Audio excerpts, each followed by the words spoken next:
All right. So before starting with the ethical hacking and cyber security kind of things, एक पहले एक simple सी question का answer दे दो मुझे. What is data and what is information? A basic question. What is data and what is information? Data and information. I hope आप सबने इतना तो पढ़ा हुआ कि डेटा क्या है, इंफॉर्मेशन क्या है. सबने पढ़ा है, I'm sure. So कौन डिफरेंशिएट करने वाला है इनको, डेटा और इंफॉर्मेशन को? क्योंकि साइबर सिक्योरिटी बिल्कुल इसके इर्द गिर्द ही घूमती है हमेशा, इंफॉर्मेशन सिक्योरिटी के. तो ये सारी चीजें आपकी यहीं से स्टार्टअप होने वाली है, डेटा और इंफॉर्मेशन से. So what is sir data and what is information? Data को सर हम अगर देखा जाए तो डेटा के अंदर ही इंफॉर्मेशन होती है सिक्योर। एक तरह से इंफॉर्मेशन होती है डेटा के अंदर। कुछ भी हो सकता है इंफॉर्मेशन के तौर पे। वो डिजिटल में भी हो सकती है, इनक्रिप्टेड फाइल भी हो सकती है, ऐसे कुछ भी। वो सब तो ठीक है, जैसे लेकिन डेटा किसको बोलोगे आप? सर किसी भी तरह की जानकारी को डेटा बोल सकते हैं। ओके, जो भी हमारे रॉ नॉलेज. हाँ raw knowledge, raw sir format में कैसे नोर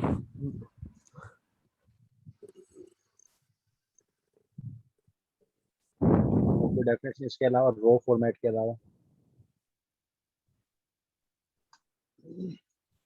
एंड व्हाट इज इंफॉर्मेशन? एक बेसिक सी एक आंसर इन दोनों का, इन दोनों का एक बेसिक सा आंसर है. अगर मान लो सर जो मीनिंगफुल डेटा है, जिसका मतलब हम लोग किसी और सेकेंडरी पर्पस के लिए भी इस्तेमाल कर सकते हैं, वो इंफॉर्मेशन कहलाएगी. मतलब है डेटा का ही फॉर्म वो, लेकिन एट द एंड जैसे कोई सिंपल पर्टिकुलर एग्जांपल दो. सर जैसे सिंपल एग्जांपल दूं, सर डेटा सर बताओ. हो सकता है कि ABCD अल्फाबेटिकल ऑर्डर से एक डेटा है, बट ठीक किसी है, का नाम एग्जैक्टली. वो इंफॉर्मेशन हो गई. एक सिंपल सा उसको रिलेट कर लो. मान लो तुम एग्जाम हॉल में बैठे हो, ठीक है, एग्जाम है साइंस का. तो मान लो तुम्हें कुछ नहीं आ रहा, तुम्हें कहीं से मिल गई नकल. तुम्हें पूरा मौका मिला चीटिंग करने, तुम मतलब पर्ची लेके बैठे हो, नकल लेके बैठे हो अपने पास, ठीक है. अब एग्जाम है साइंस का, लेकिन तुम्हारे पास चीटिंग है मैथ्स की, ठीक है. दैट वाज द डेटा, कि वो इन्फॉर्मेशन अभी के लिए तुम्हारे किसी काम की नहीं है. That was the raw format of information. वो सिंपल रॉ फॉर्मेट है जानकारी का, एंड दैट्स ऑल. वो अभी के लिए, इस पॉइंट ऑफ टाइम के लिए, वो तुम्हारे किसी काम का नहीं है. That was the data. है वो भी जानकारी, है वो भी इंफॉर्मेशन की, है वो भी डेटा ही, लेकिन वो अभी के लिए तुम्हारे किसी काम का नहीं है. काम का नहीं है। हाँ, एग्जाम चल रहा है साइंस का और तुम चीटिंग लेके आए हो मैथ की, तो वो तो किसी काम का नहीं है भाई. समझ रहे हो? अगर तुम हमारा एग्जाम चल रहा है साइंस का, जो मौका मिलता है चीटिंग करने का, और चीटिंग तुम्हारे पास है साइंस की, और वही क्वेश्चन आया भी है, दैट वाज द इंफॉर्मेशन. जो डेटा हमारे पास है वो हमारे काम का भी है अभी के लिए. That was the information, meaningful data जिसको आप बोलते हो. अगर आपके लिए अभी वो मीनिंगफुल है, that was the information. But मान लो अभी के लिए मीनिंगफुल नहीं है, बट जो नेक्स्ट एग्जाम होगा, मान लो नेक्स्ट डे है, दो दिन के बाद, 3 दिन के बाद, जब भी होगा, मान लो 2 दिन के बाद एग्जाम है मैथ का, तो वो काम आएगा. लेकिन अभी हाँ नहीं आ सर। रहा वो काम, 2 दिन बाद आएगा वो, लेकिन डेटा तो है वो भी, राइट. तो अगर वो अभी के लिए काम का है, that was the information, right. अगर वो अभी काम करने लेकिन काम आ सकता है, that was the data. Data को हमेशा रॉ फॉर्मेट बोलते हो, और इंफॉर्मेशन को आप हमेशा मीनिंगफुल डेटा ही बोलते हो. ये 2 कॉमन फॉर्मेट्स यूज करते हैं हम, ठीक है. Now if I go with basic information security, basic cyber security. Cyber security में आपकी सिंपल 3 पिलर्स डिफाइन होते हैं हमेशा. आपके ये 3 पिलर्स आपके हमेशा डिफाइन होते हैं. Starting with your confidentiality, integrity and availability. I hope सबने सुना होगा, ये नेम सबने सुने होंगे, आई एम श्योर सबने सुने हैं ये नाम, तो सुने होंगे. हाँ, तो what is confidentiality and what is integrity and what is availability? एक सिंपल सी डेफिनेशन दे दो मुझे, बस एक्स्ट्रा नहीं चाहिए मुझे कुछ भी. सिंपल सी लेमन लैंग्वेज में definition. What is integrity, what is confidentiality and what is availability? मैं तो यहाँ पे ड्राइंग कर लेता हूँ. So starting from confidentiality. Confidential sorry, कोई सेंसिटिव डेटा को ऑथराइज, कोई सेंसिटिव डेटा को निकालना कॉन्फिडेंशियल है। कॉन्फिडेंशियलिटी मींस कि अगर दो मशीन्स के बीच में कोई भी डेटा ट्रांसफर हो रहा है वो किसी थर्ड मशीन को एक्सेस ना मिल सके उसका। ठीक है, मतलब जो डेटा आपके पास है तो सिर्फ ऑथराइज्ड पर्सन को ही मिले, मुद्दे की बात ये है at that। Yes sir. मतलब जो डेटा हमारे पास है, मान लो मेरे पास मतलब मेरी पर्सनल डायरी है कोई, ठीक है, मेरी पर्सनल डायरी है वो, उसे मैं रीड या तो उसे मैं रीड करूंगा, या फिर जो मेरे आसपास जो मेरे करीबी लोग हैं मैं सिर्फ उनको परमिशन देगी भाई तुम लोग भी पढ़ सकते हो। बट अगर कोई थर्ड पर्सन आता है, अगर वो मेरी पर्सनल डायरी को रीड करता है, that was the breach of confidentiality. Simple चीज है, राइट। जो ऑथराइज्ड पर्सन हो सिर्फ उन्हीं को आपकी इंफॉर्मेशन अवेलेबल हो, बाकी किसी को आपकी इंफॉर्मेशन अवेलेबल ना हो, डेटा अवेलेबल ना हो, that was the part of confidentiality. Now what is integrity?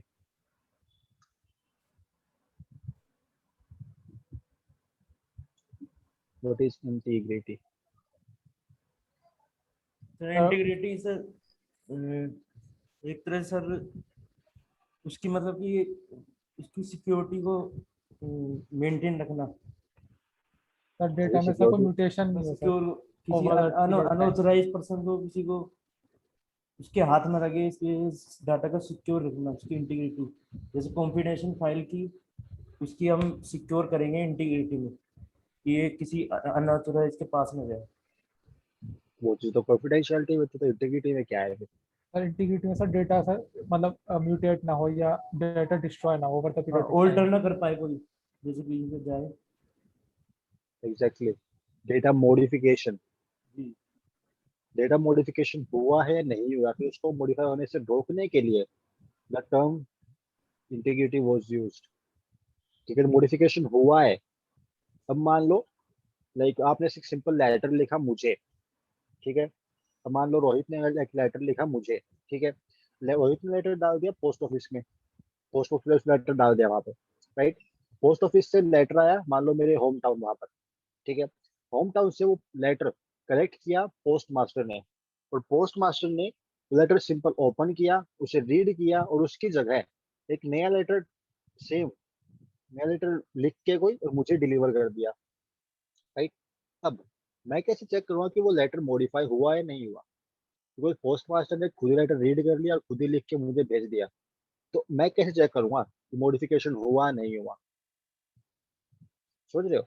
उस मॉडिफिकेशन को आइडेंटिफाई करने के लिए we use some cryptographic algorithms. उस मॉडिफिकेशन को आइडेंटिफाई करने के लिए we use some cryptographic algorithms, जिनको आप बोलते हो इंटीग्रिटी चेक्स।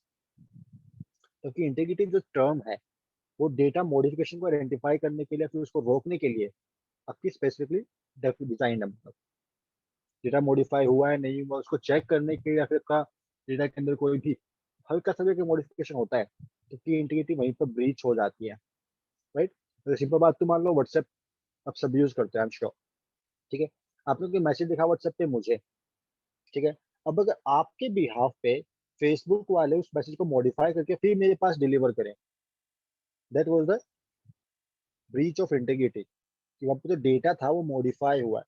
अगर डेटा मॉडिफाई होगा, that was the breach of integrity, right. Now after integrity what is availability then? तो सिंपल है, व्हाट इज अवेलेबिलिटी?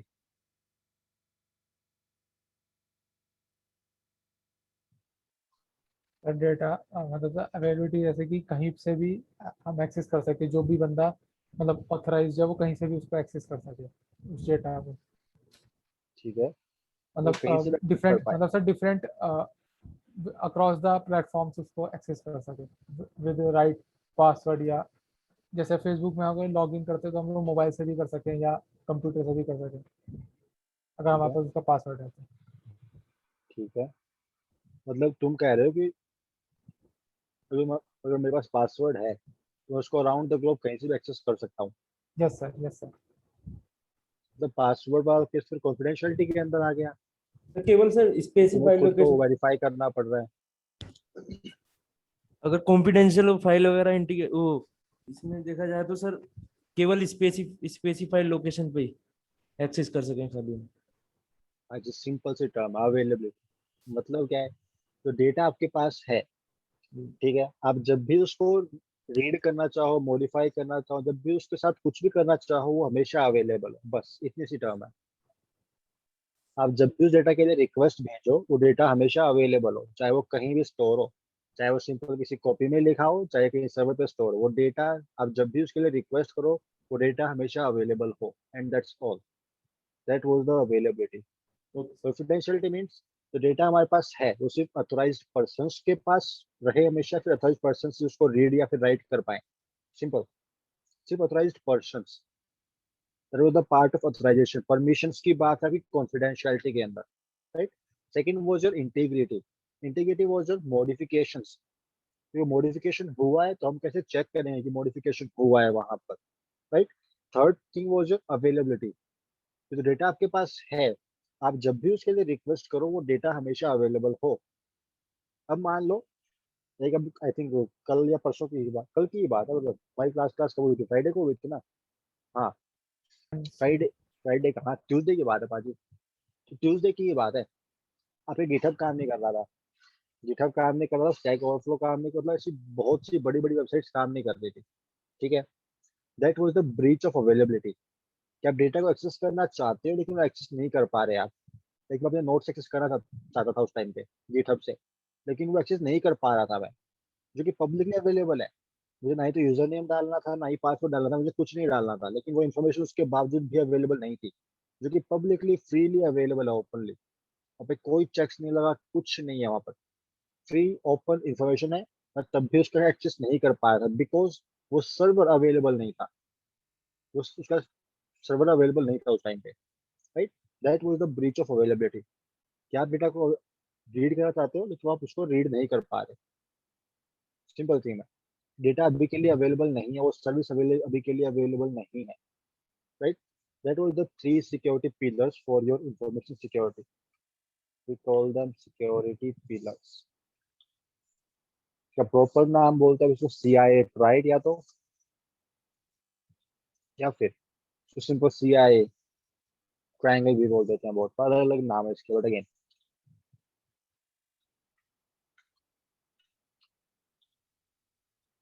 राइट, इसके डिफरेंट नेम्स हैं।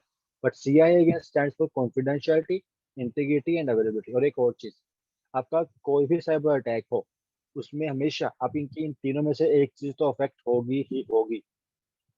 आई होप सबने नेटवर्किंग पढ़ी है, ठीक है, आपने डोस पढ़ा होगा, राइट। डोस में इन तीनों में से कौन सी चीज अफेक्ट होती है? आप जो कहीं भी डोस अटैक परफॉर्म करते हो तो डोस में इन तीनों में से कौन सी चीज अफेक्ट होती है? शायद sir confidence, availability. Availability, obviously Availability. बात, अवेलेबिलिटी ऑब्वियस बात है वो, राइट। क्योंकि आप उसको रीड नहीं कर पा रहे, डेटा को रीड नहीं कर पा रहे, मैसेज को सेंड नहीं कर पा रहे, ना ही रिसीव कर पा रहे हो, मीन्स वो सर्विस अभी के लिए अवेलेबल नहीं है, एक्सेस ही बंद हो जाता है। एक्सेस बंद हो जा रहा है, सिंपल। तो वहां पर इन तीनों में से कुछ भी अगर अफेक्ट हो रहा है, चाहे कॉन्फिडेंशियलिटी हो, चाहे इंटीग्रिटी हो, चाहे अवेलेबिलिटी, इनमें से किसी के ऊपर भी हल्का सा भी असर पड़ता है, that was a kind of cyber attack. चाहे वो कॉन्फिडेंशियलिटी हो, चाहे इंटीग्रिटी हो, चाहे अवेलेबिलिटी हो। नाउ एक और चीज, किसी भी प्लेटफॉर्म पे। किसी भी प्लेटफॉर्म पे कहीं भी हो, कुछ भी हो, मतलब अगर बात को सिंपल डिजिटल डेटा की बात करूं तो वो साइबर अटैक काउंट होता है, डिजिटल डेटा की बात है वहां पर। ऐसा ना हो कि मतलब किसी ने अपने नोट्स लिखे हैं, आपने पेज फाड़ दिए, कह रहे हो कि हाँ साइबर हाँ, अटैक हो गया, वो वो केस तो नहीं है अटैक, यहाँ पे। वो चीज हाँ, अलग है। वो चीज अलग है, डिजिटल डेटा की बात है यहाँ पे। तो अब आ जाओ सिंपल मेन पॉइंट के ऊपर। सिंपल शॉर्ट फॉर्म लिख रहा हूँ, confidentiality, integrity and your availability, ठीक है। ओके, तो हो गए तीन कॉमन टर्म्स। एक और टर्म आती है, we call it non repudiation. कोई आइडिया इसके बारे में, what is non repudiation? Anyone? Okay, this talk about non repudiation, एक सिंपल सी टर्म है वहां पर। नॉन रेपुडिएशन के अंदर, अब मान लो आपने कोई एक्शन परफॉर्म किया, आपने कोई अटैक परफॉर्म कर दिया, ठीक है। अब कल को आप अगर मना कर दो कि ये अटैक मैंने परफॉर्म नहीं किया, आप ऑब्वियसली बात, आपने अटैक परफॉर्म किया, अगर पकड़े जाओगे तो मना करोगे, वो तो ऑब्वियसली बात, तब कोई मना करता है, राइट। बट मैं कैसे प्रूव करूंगा कि आपने ये अटैक परफॉर्म किया है या फिर नहीं किया, राइट। तो नॉन रेपुटेशन मीन्स आपने जो भी एक्शंस परफॉर्म किए हैं आपकी साइड पे, आपने जो एक्शन परफॉर्म किए हैं, फिर आपके साइड जो भी एक्शंस हुए हैं उन सबके लिए आप मना नहीं कर सकते, बिकॉज हर एक एक्शन के लिए हमारा सिस्टम कुछ डिजिटल लॉग स्टोर करता है। All the system including your smart watch, fan, smart fans, including any kind of electronic device, आपकी हर एक एक्शंस के लिए डिजिटल फुटप्रिंट्स लॉग स्टोर करते हैं।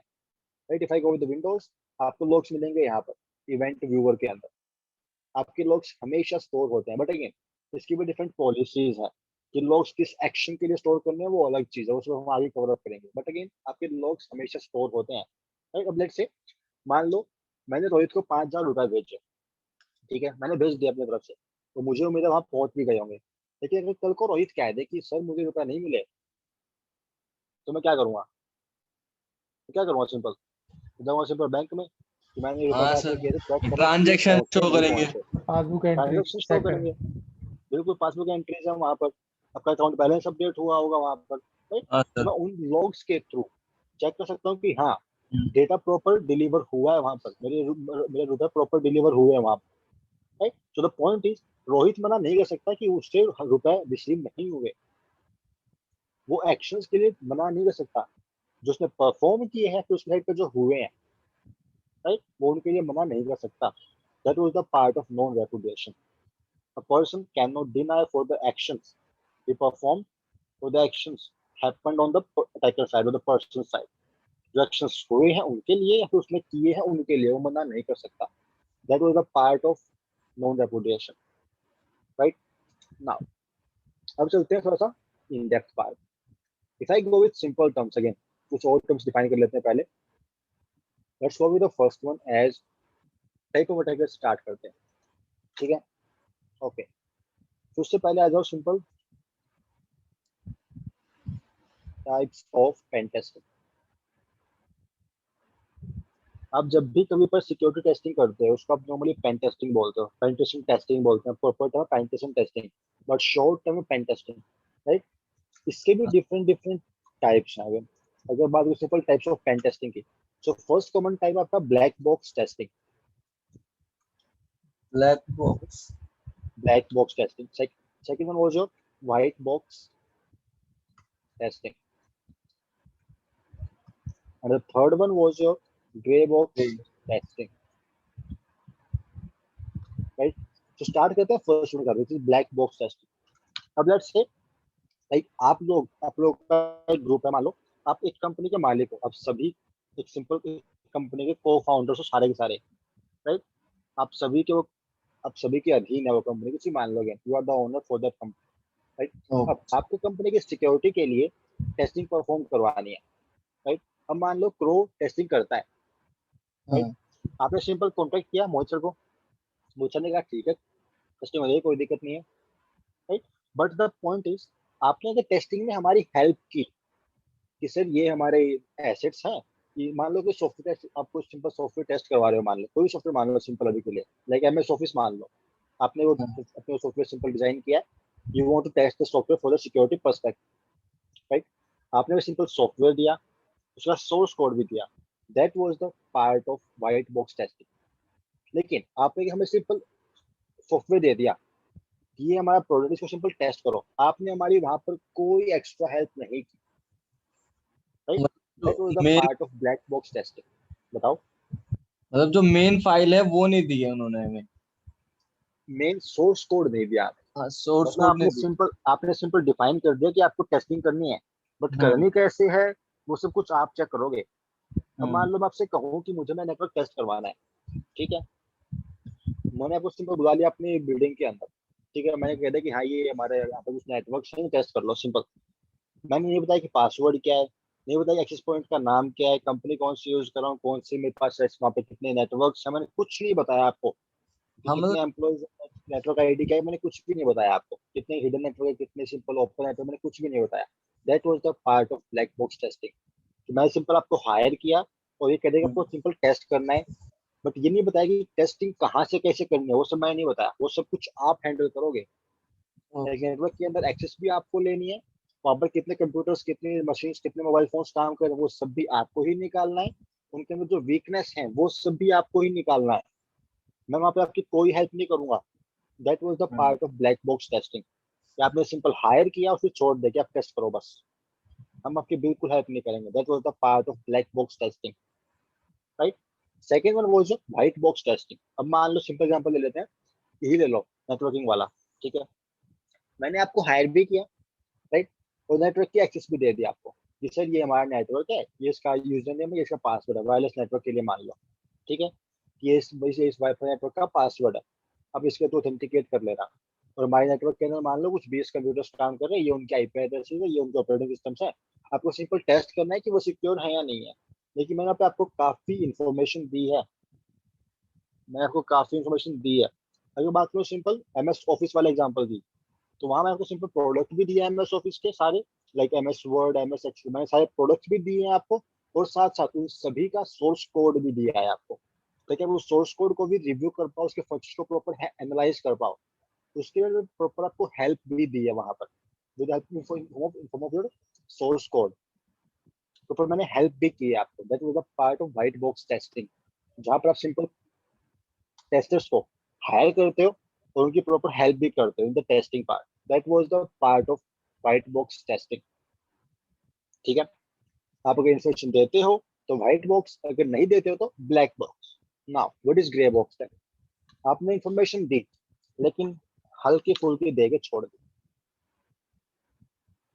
आपने उन्हें इंफॉर्मेशन तो दी लेकिन हल्की सी इंफॉर्मेशन दी और फिर छोड़ दिया, मतलब कि बाकी काम आप खुद कर लो।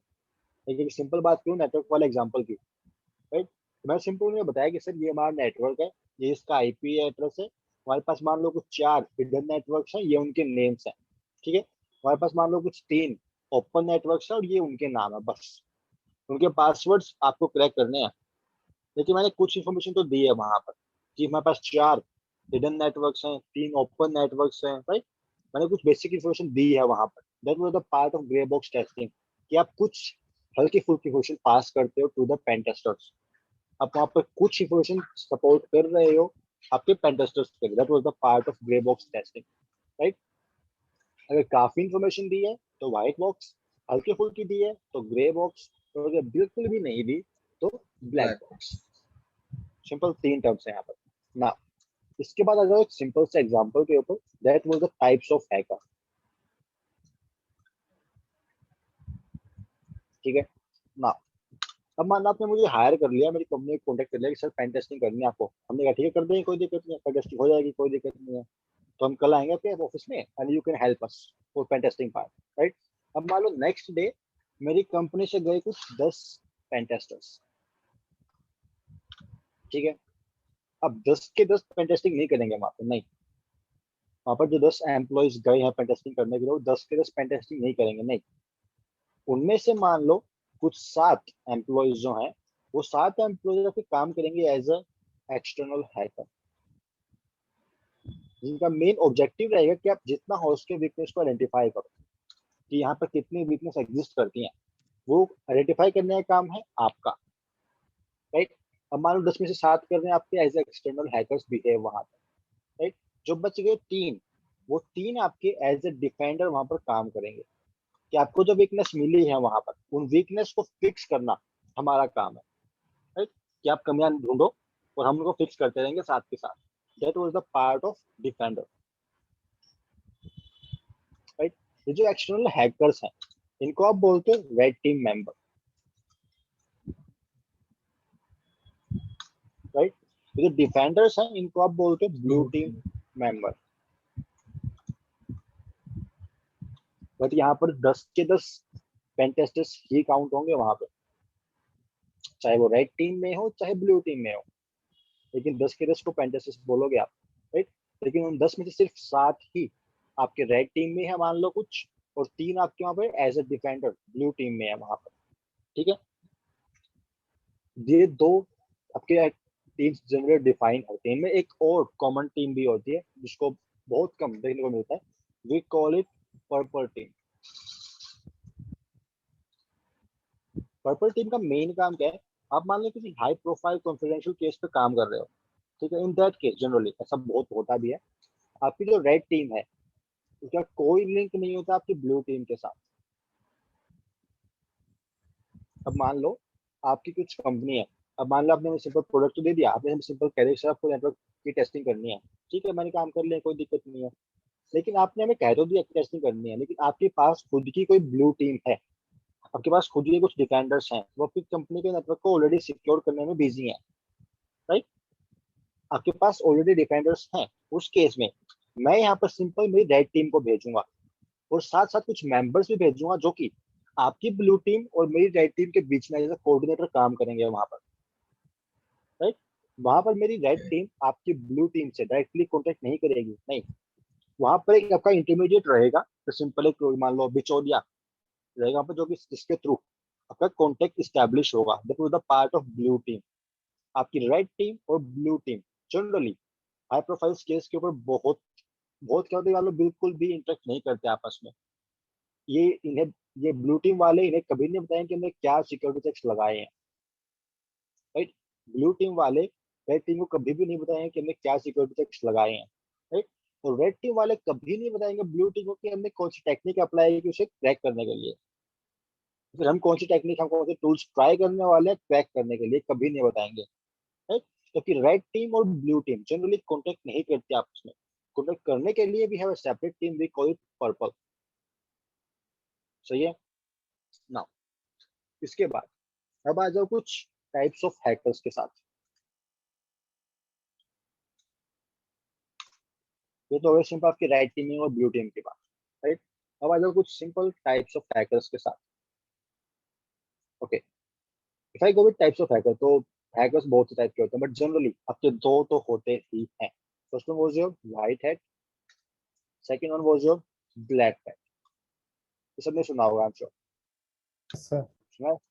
तो what is white hat and what is black hat? Sir जो इलीगल हाँ, या फ्रॉडुलेंट केसेस में काम करते हैं वो सब ब्लैक हैट हैकर्स होते हैं, ब्लैक हैट। ठीक है। और सब वाइट हैट जो होते हैं जो which are authorized by the company या organization to work on particular, किसी भी उसके लिए काम करते तो मतलब उनको ऑथराइजेशन होती है इसीलिए हैक करने की, एक तरीके से कि वो टेस्ट करने की उनको ऑथराइजेशन होती है। हाँ, ये कह सकते हो टेस्ट करने की परमिशन, बट हैक करने की परमिशन नहीं है। तो वही सर, मतलब हैक तो अपना में नेगेटिव टर्म होता है बट उनको टेस्ट करने की परमिशन होती है। एक चीज समझो, टाइप ऑफ हैकर से पहले एक चीज समझो, फिर आप लोग ये यहाँ डिफाइन कर लेते हैं। Let's start with first 5 phase of hacking.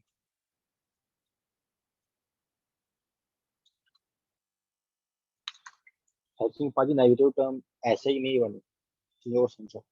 हमारा आपके पास आपकी हमेशा कोई भी अटैक हो, तो जो भी सीरियल अटैक होते हैं, राइट, उन सब में आपके रणनीति 5 फेज फॉलो होते ही होते हैं। First one was your information gathering, इनको मैं एक्सप्लेन भी करूंगा आगे, वो बाद की बात है, एक्सप्लेन भी करूंगा, पहले सिंपल नाम लिख लेते हैं। Information gathering, right. Second one was your scanning, third one was your gain access, and fourth one was your maintain access, and the fifth one was your clear tracks। आपके हर एक cyber attack के अंदर ये 5 phase हमेशा follow होते हैं। Attacks की बात कर रहा हूँ मैं, सिंपल टेस्टिंग की बात नहीं कर रहा, ये अटैक्स की बात है सिंपल। ये हैकिंग के 5 फेज हैं, टेस्टिंग के नहीं है। ये 5 फेज ऑफ हैकिंग में काउंट होते हैं, बट आपके ये स्टार्टिंग के 2 फेज टेस्टिंग में काउंट होते हैं। द पॉइंट इज आपका इंटेंशन मैटर करता है। आप अगर सिंपल बात करूँ फर्स्ट फेज के बारे में, दैट वाज जो इन्फॉर्मेशन गैदरिंग, अगेन टारगेट चाहे कोई भी हो, चाहे आप सिंपल किसी पर्सन को टारगेट कर रहे हो, चाहे कोई वेबसाइट हो, चाहे कोई वेब सर्वर हो, चाहे कोई डेटाबेस हो, जो भी टारगेट है डजंट मैटर। आपका फर्स्ट फेज हमेशा रहता है इन्फॉर्मेशन गैदरिंग, जितना हो सके उसके बारे में इन्फॉर्मेशन इकट्ठा करो, चाहे कहीं से भी मिल रही हो इन्फो इकट्ठा करो उसके बारे में, चाहे कहीं भी घुसना पड़े, कुछ भी करना पड़े, इन्फो इकट्ठा करो। That was your first phase, right. Second phase was your scanning. जो इन्फो इकट्ठा की है उसे आराम से बैठ के एनालाइज करो और ट्राई करो कि वहां से आपको कोई वीकनेस मिले, राइट। आपका मेन देखिए यहाँ पर simple identify the weakness. Now weakness मिलने के बाद आपके यहाँ पर हैकर्स की कैटेगरीज डिफाइन होती हैं। वीकनेस आइडेंटिफाई करने के बाद हैकर्स की कैटेगरी डिफाइन होती हैं वहां पर। अब अगर आप वीकनेस का फायदा उठाते हो, that was the part of black hat hacker. आप अगर उसका फायदा उठा रहे हो वीकनेस का, that was the part of black hat hacker. But अगर वहीं आप उस वीकनेस को कंपनी को रिपोर्ट करते हो कि सर आपके प्रोडक्ट में ये वीकनेस है, इसे आप फिक्स कर लो, that was the part of white hat hacker, right. आपको टेस्टिंग की परमिशन है वहां पर, हैकिंग की परमिशन नहीं है। हैकिंग में तो आप वीकनेस का फायदा उठाओगे, ठीक है, वहां से किसी सेंसिटिव डेटा की या इंफॉर्मेशन की एक्सेस लोगे, किसी मान लो सर्वर वगैरह की एक्सेस लोगे वहां पर, फिर आप एक्सेस को फिर मेंटेन करोगे कुछ टाइम के लिए, एंड देन अपने सिंपल फुटप्रिंट्स को क्लियर करोगे। ये फेज है हैकिंग के, ये सिंपल के ब्लैक हैट के अंदर ही काउंट होते हैं। क्योंकि ब्लैक हैट हैकर्स ही वहां पर सिस्टम्स की एक्सेस लेता है, उसे मेंटेन करते हैं कुछ टाइम के लिए, एंड देन वहां पर अपने टेक्स्ट को, फुटप्रिंट्स को, लॉग्स को क्लियर करता है वहां से। That was the 5 phase of hacking. But testing में आपके जनरली ये 2 फेजेस ही फॉलो होते हैं। आप खुद को लिमिट करते हो to up to your identify the weakness part. आप खुद को लिमिट कर रहे हो वहां पर एक पर्टिकुलर स्टेज तक कि ठीक है मैं सिर्फ कमी निकालूंगा और सामने वाले को रिपोर्ट कर दूंगा। That was the part of pen testing. आप कभी भी उस वीकनेस का फायदा नहीं उठाते in case of legal contracts, right. आपके जितने भी बग हंटर्स हैं, अगर वो प्रॉपर कॉन्ट्रैक्ट के अंडर काम कर रहे हैं, then they always report their vulnerability. उनको जो भी आइडेंटिफाई, जो भी सिंपल वीकनेस मिलती है वो उसको हमेशा रिपोर्ट ही करते हैं, बिकॉज कॉन्ट्रैक्ट्स हैं। अगर फायदा उठा लिया ना और किसी को भनक भी हो गई तो पाजी फिर जेल है। तो इंडिया में कम से कम 3 साल की जेल तो है, कम से कम है 3 साल की जेल। 1 लाख का जुर्माना, 3 साल की जेल कम से कम। उसके डायरेक्ट। मुफ्त की रोटियां मिलेंगी, डायरेक्ट पाजी डायरेक्ट। तो आईटी पुलिस वाले एक्ट हमारे, काफी काफी ज्यादा सख्त है। हाँ अब मतलब सख्त है वो मान लिया। हमारे पुलिस वाले थोड़ा और एक्स्ट्रा एडवांस है यहाँ इंडिया वाले तो। हाँ आई सर, टेक के हमारे साथ यहाँ पर साथ भी बहुत आपकी बंदे। आईपीसी भी चिपकाएंगे। आपके आई टेक के लॉ तो इम्प्लीमेंट होंगे ही वहां पर, साथ साथ आईपीसी के लॉज भी इम्प्लीमेंट कर देते हैं, वो सेक्शन वहां के भी लगा देंगे। यहाँ सर ये भी हुआ, ये आईपीसी भी इसी को जोड़ दो आईपीसी। यस सब सर। कुछ लगा देता सर वो तो। Indian penal code. सब कुछ लगाते हैं पाजी फिर। तो बेहतर है कि खुद को इन 2 फेजेस तक ही लिमिट करो, इंफॉर्मेशन इकट्ठा करो, स्कैन करो, आइडेंटिफाई करो, लेने से कोई दिक्कत नहीं है, बट फिर कंपनी को प्रॉपर रिपोर्ट कर दो। उसका फायदा उठाने में कोई फायदा नहीं हाँ है, सर। अगर सर, सुकून की जिंदगी जीने का मन हो तो। जो अभी जैसे फिशिंग होती है ना सर, जो अभी मतलब फॉरेन के लोगों को पागल बना के क्रेडिट कार्ड से पैसे निकलवाते हैं। हाँ अभी हमारे यहाँ से भी कुछ लोग बंदे उठे हैं हमारे साथ के ही।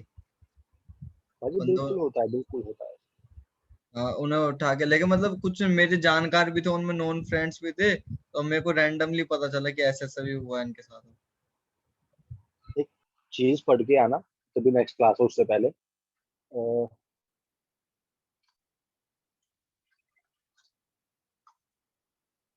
एक्सट्रेडिशन ट्रीटी सारी मत पढ़ना, सिंपल साइबर लॉज के बारे में पढ़ लेना बस। ये पढ़ लो बस। प्रॉपर ट्रीटी थी इसके नाम से, 20 वो नाम स्टार्ट था, मैं भूल गया उसका नाम क्या था। तो साइबर क्राइम इन इंडिया, नाम नाम 1 सेकंड, उसका नाम मिस कर रहा हूँ मैं कहीं से।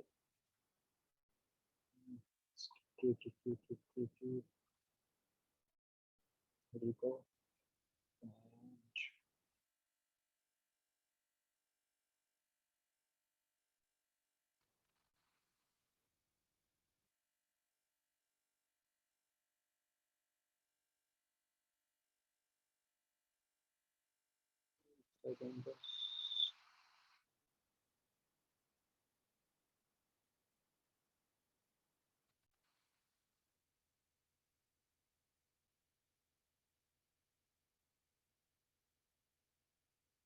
सर वैसे वो हो गया, इसमें इंस्टॉल हो गया सही से। चलो बेहतर है, बाद इंस्टॉल हो गया तो। यस सर, मैं वो उसका अब नाम सही। मिस कर रहा हूँ, ट्रीटी थी प्रॉपर। ऐसा इंडियन हैकर था क्या? नहीं पाजी, 20 से नाम स्टार्ट था उसका। बुडापेस्ट कन्वेंशन अच्छा। ये था। इसको जरूर पढ़ के आना एक बार सबके साथ, बिकॉज जनरली ये बहुत फॉलो होता है आपका बुडापेस्ट कन्वेंशन। एक्सट्रेडिशन ट्रीटीज ही बोलते हैं जनरली इनको, बट इसका प्रॉपर नाम है आपका बुडापेस्ट कन्वेंशन, जो कि स्पेसिफिकली साइबर क्राइम्स को लेके ही है।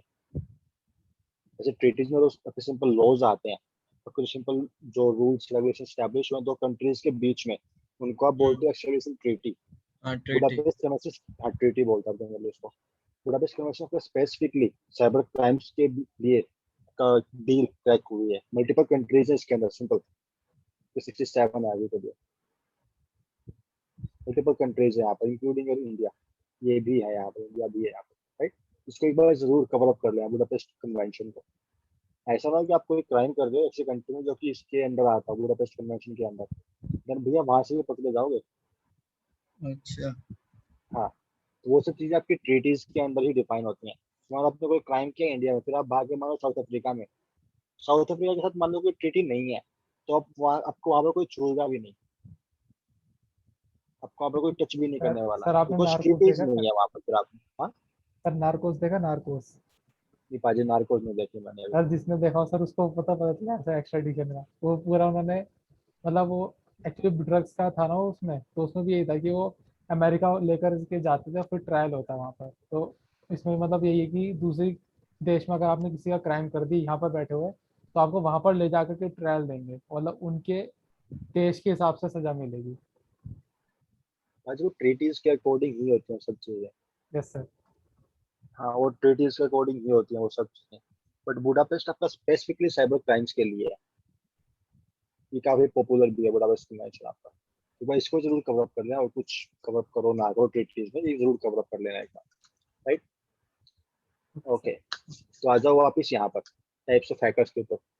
आपके ये दो फेस हमेशा याद रखना, आपको सिर्फ आइडेंटिफाई करने वीकनेस को आपको हमेशा रिपोर्ट करना है। आपको अगर व्हाइट हैट हैकर्स की तरह शांति से जिंदगी जीनी है तो, वरना अगर सिक्योरिटी खाने का प्लान है तो फिर आ जाओ आगे, ये ना access of maintain access of clearing tracks के ऊपर, राइट, वो बात की बात है। But if it was simple white hat hacker, तो व्हाइट हैट हैकर आपके जनरली जनरली आपके सिंपल वीकनेस को रिपोर्ट ही करते हैं, आपकी वीकनेस हमेशा रिपोर्ट ही करते हैं white hat hackers, right. They act for like they just identify the weakness, मान लो तो सिर्फ लिख लोगे नहीं, आप दोबारा बंद करें। बट व्हाइट हैट हैकर भाई हमको हमेशा आपकी वीकनेस को रिपोर्ट करने वाले हैं, राइट। ब्लैक हैट आपकी वीकनेस का हमेशा फायदा उठाएंगे यहाँ पर। But if I talk about the grey hat, जो कि इन दोनों के बीच में कहीं पर आता है, we call it grey hat hacker, जो कि फिफ्थ में लिख रहा हूँ मैं यहाँ पर अगेन, तो मैं भूल गया था। ग्रे तो हैट ये वाला बनना है बस। हैकर, ग्रे वाला, हाँ अच्छा भी ग्रे बुरा। वाला, हाँ सेफ है दोनों, मतलब डिपेंड करता है वीकनेस मिली क्या। मान लो आपको सेम वीकनेस मिली दो वेबसाइट्स के ऊपर, मान लो एक है फ्लिपकार्ट एक है अमेजोन, ठीक है ना।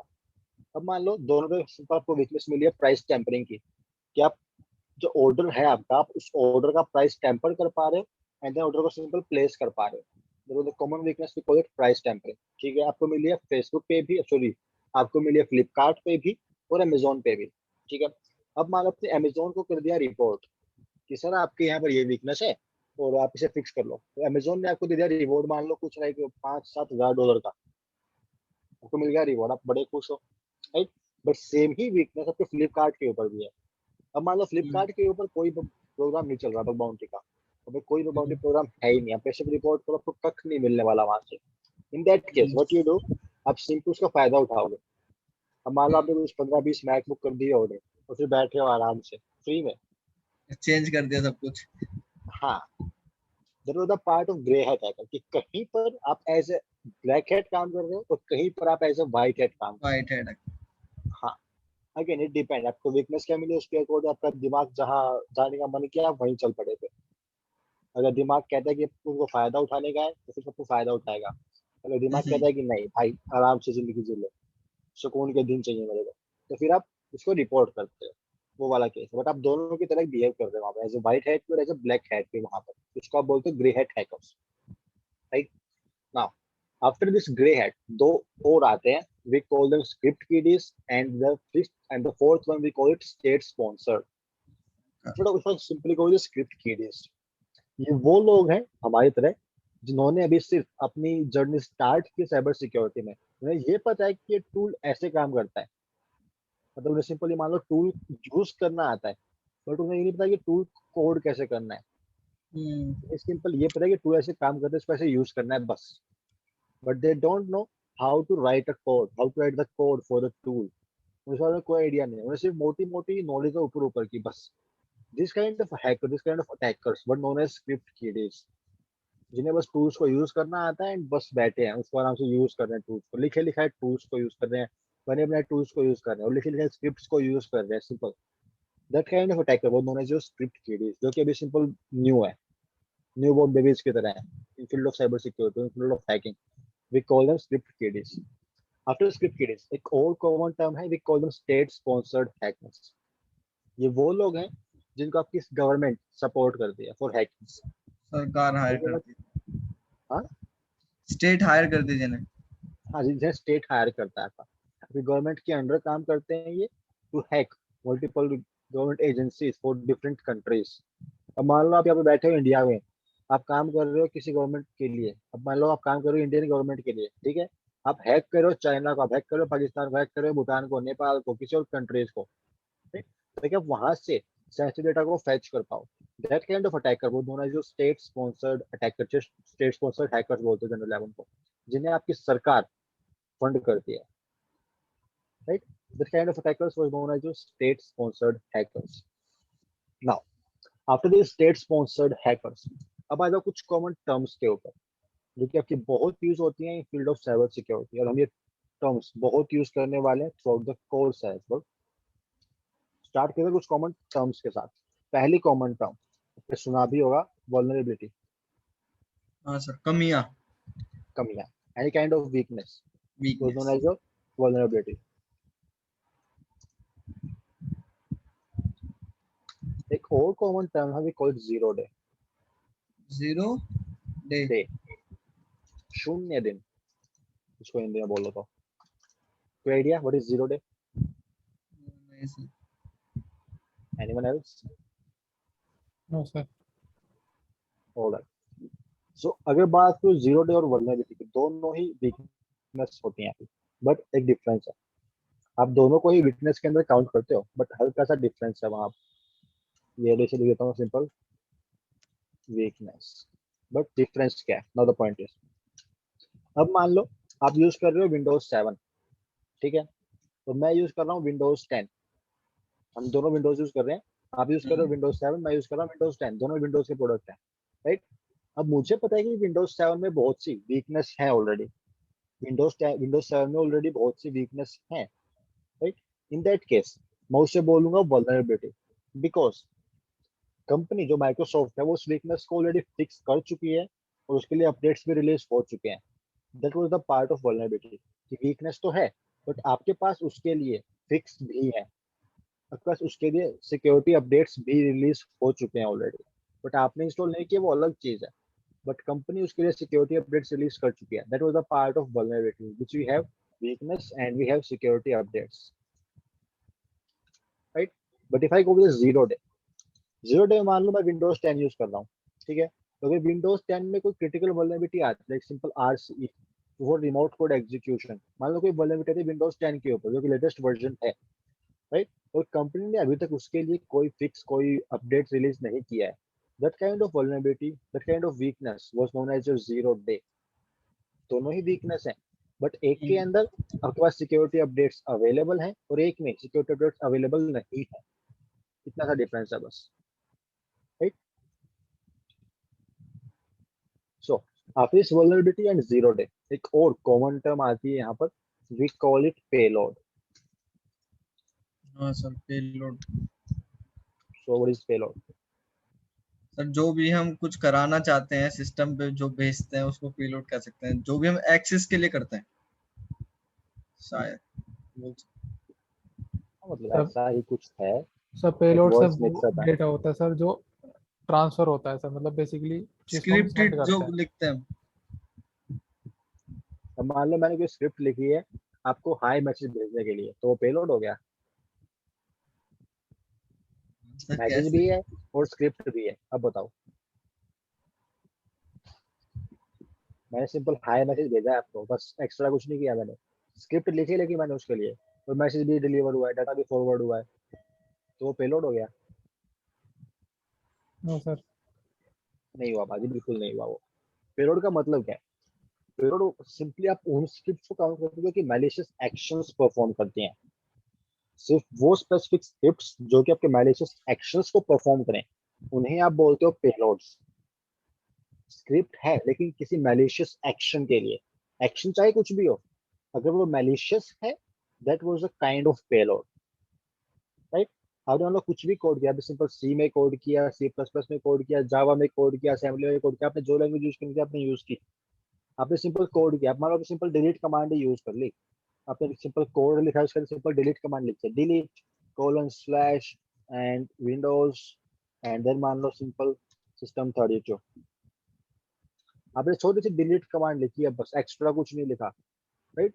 और अगर आपने ये कमांड कोई मैसेज भेज, कोई डाटा फॉरवर्ड करके आपने एक कमांड एग्जीक्यूट करवा दी मेरे सिस्टम के ऊपर, that was a kind of payload because you are performing a malicious action on my device, that was the part of payload, right. Action depend करता है, राइट, एक्शन मैटर करता है वहां पर। Again after this vulnerability, zero day payload, एक और common term आती है, that was your dark web.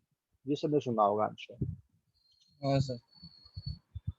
इससे पहले दो और कॉमन टर्म्स आती हैं, we call them deep web, deep web. और एक और आती है इसके अलावा, we call it surface web. Surface. तो इसका नाम सुना है कुछ? डीप वेब, सरफेस वेब, सिर्फ डार्क तक सुना है बस। हाँ सर, मैंने तीनों सुना सुने है। हैं। ओके, तो डार्क, कोई डीप, आइडिया? सरफेस तीनों सर सुना है। सरफेस वेब होता है सर, सर्च इंजन्स में शो होती हैं चीज़ें और as a front pages. Hmm. Sir deep web होता है सर जो इंडेक्स उसमें नहीं शो होती है, नॉन इंडेक्स जो वेब पेजेस होते हैं। ओके, और सर जो डार्क वेब होता है जो नॉन मतलब बेसिकली जैसे टॉर टाइप, जैसे जिसमें क्या नाम है, ट्रैकिंग करना बहुत मुश्किल होता है सर उसको, वेब पेजेस को, या मतलब जो यूज़र होता है कहाँ से है उसको हम ट्रैक नहीं कर पाते। इनक्रिप्टेड फाइल होती है हाँ मतलब डार्क वेब। एनक्रिप्शन फॉलो तो होता है, वहाँ पे हमेशा फॉलो होता है एनक्रिप्शन को। बट अगर थोड़ा सा और सिंप्लीफाई करें इन चीजों को, तो ये मान लो सरफेस वेब की बात करूँ तो हर वो चीज, हर वो इंफॉर्मेशन जो कि सिंपल के सर्च इंजन को ढूंढ सकते हैं, any kind of public information, digital information. Again ये ना हो कि सिंपल आप फिजिकल नोटबुक्स की बात करो, डायरीज की बात करो, नोट की बात करो, वो चीज नहीं। डिजिटल डेटा, आपका अगर कोई डिजिटल डेटा पब्लिकली एक्सेसिबल है, कहीं से भी पब्लिकली है, that was a part of surface web. Public web भी बोलते हैं जनरली सरफेस वेब को। वो पब्लिकली एक्सेसिबल है कंप्लीटली, वहाँ पे कोई चेक्स नहीं है, कुछ नहीं है, कोई लिमिट नहीं है, कुछ नहीं, वो कंप्लीटली पब्लिकली अवेलेबल है, राइट। ना if I go with deep web, deep web एक बेसिक सा फंडा है, आपको इन्फॉर्मेशन तो मिलेगी, आपको इन्फॉर्मेशन बिल्कुल मिलेगी, कोई दिक्कत नहीं है, बट आपको वहाँ पे खुद को ऑथेंटिकेट करना पड़ेगा। You have to authenticate yourself with username, with password, with OTP, again method कोई भी हो, बट आपको खुद को हमेशा वहाँ पे ऑथेंटिकेट करना पड़ेगा। That was the part of deep web. अब मान लो आप किसी की फेसबुक की प्रोफाइल को देख सकते हो, बिल्कुल देख सकते हो, प्रोफाइल कंप्लीटली पब्लिक होती है हमेशा, राइट। फेसबुक की प्रोफाइल्स तो होती ही हैं जनरली, राइट। बट आपको अगर उसके मैसेज देखने हो, then you to authenticate yourself, right. आपको वहाँ पर उसका यूजर नेम, उसका पासवर्ड डालना पड़ेगा, तभी आप उसके मैसेजेस को रीड कर पाओगे।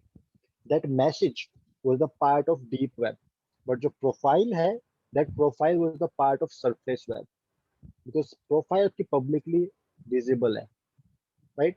But if I go the messages, वो आपके ऑथेंटिकेशन के बाद ही आपको अवेलेबल होते हैं, that was the part of deep web. And if I talk about the dark web, dark web भी आपका डीप वेब का ही पार्ट है कहीं ना कहीं, राइट, जिसको आप एक स्पेसिफिक सर्विस स्टोर के थ्रू ही एक्सेस करते हो। स्टोर आपका ब्राउजर भी आता है, उसकी प्रॉपर सर्विस भी आती है, इसको आप बोलते हो द अनियन राउटिंग।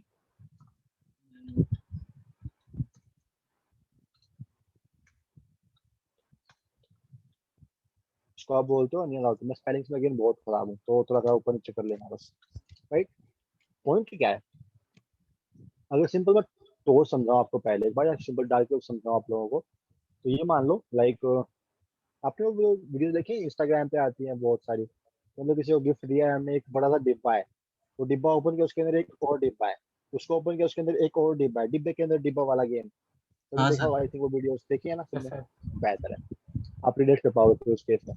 तो सोच स्क्रॉल कर लेते हैं, मान लो ये है आपका, और ये के लिए सिंपल यूजर, ठीक है, ये आपका अभी के लिए यूजर है मान लो, राइट। ये है मेरे पास कोई सर्वर मान लो Google, right. In case of Tor, अगर मान लो आप टोर यूज नहीं करते हो, इन दैट केस आपको अगर एक्सेस करना है गूगल को, जो कि यहाँ है, this was my Google here, इनका नामकरण कर लेते हैं, google.com हो गया यहाँ पर, and this was my normal user, ठीक है। अब अगर आप टोर को यूज नहीं करते हो, इन दैट केस आप एक सिंपल रिक्वेस्ट जनरेट कर सकते हो through your machine, and you can send it to the web servers easily, right? And the web server will simply generate the response and send it to your machine. आपकी request और आपके response easily आप पास कर सकते हो। अब एक कोई चेक्स नहीं है, कुछ नहीं है। आप मल्टीपल राउटर्स के बीच में, मल्टीपल राउटर्स की हेल्प से आप मैसेजेस को और रिक्वेस्ट रिस्पॉन्स को इजीली पास कर सकते हो। This was your normal case, but if I go with the Tor, nowadays Tor में पॉइंट क्या है, आपकी 6 डिफरेंट प्रोक्सी सर्वर्स यूज होते हैं वहां पर। 6 different proxy servers are used to establish a connect. Let's say एक ये हो गया, इसे करते हैं कॉपी, कॉपी करने के लिए यहाँ चलते हैं again, let's select this one, copy and paste. एक ये हो गया, एंड एक और ले लेते हैं, एक ये मान लो कुछ, एक कुछ और मान लेते हैं, एक और, एंड एक और लास्ट, ये बेहतर है। नाउ इनके साथ अगर टोर यूज करते हो, राइट, टोर में पॉइंट क्या है, टोर आपकी एक स्पेसिफिक सर्विस को यूज करता है, वी कॉल इट एनकैप्सुलेशन। टोर आपके मैप की रिक्वेस्ट को, आपके मैसेज को हमेशा एनकैप्सुलेट करता है। मतलब मान लो आपकी जो रिक्वेस्ट थी उसके ऊपर एक कवरिंग चलाता है आपका टोर, राइट। और हर एक मशीन के लिए एक स्पेसिफिक कवरिंग होती है। यहाँ पे कितनी मशीन दिख रही है, सिंपल 6, राइट। अब मान लो आपकी रिक्वेस्ट थी कुछ यहाँ पर, मान लो ये आपकी रिक्वेस्ट थी, right, this was your request for diamond, I am representing your request with your diamond, ठीक है। आपने रिक्वेस्ट, आपको रिक्वेस्ट भेजनी है यूजर से गूगल के पास, आपकी रिक्वेस्ट पहले आएगी यहाँ पर, रिक्वेस्ट स्टार्ट होगी आपकी मशीन से और पहले आएगी कहाँ पर, इस पर्टिकुलर मशीन के पास। इसे आप बोलते हो एंट्री गार्ड,